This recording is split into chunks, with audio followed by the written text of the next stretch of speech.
भतार के फर लग देवरा नंबा भतार के फर लग देवरा नंबा भतार के तोरे नदिया में दोही जमावनी कागल देवरा छाली उतार के फर लग देवरा नंबा भतार के फर लग देवरा नंबा भतार के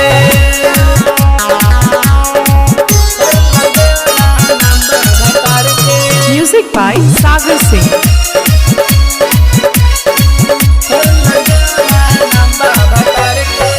सस ननद नहीं घर में रहे ससुर जी रहस दुआर पर सैया जी गैलन दलानी में सूते लागल रहे सुतार पर सस ननद नहीं घर में रहे ससुर जी रहस दुआर पर सैया जी गैलन दलानी में सूते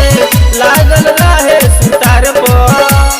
घर में बैठ के पढ़त रहे कभी किताबें उभार के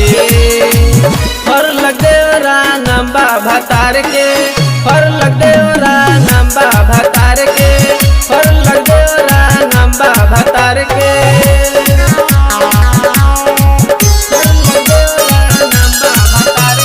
Music by Sagar Singh.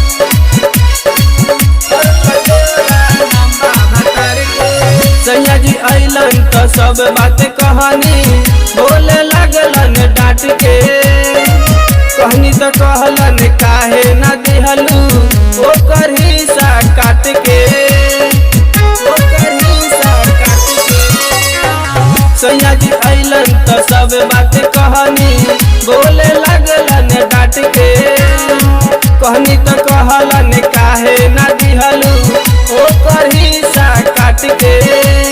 Kashi देहाती हरियम चंदन गैलन डोरी चाट के फर लग देवरा नंबा भतार के फर लग देवरा नंबा भतार के फर लग देवरा नंबा भतार के।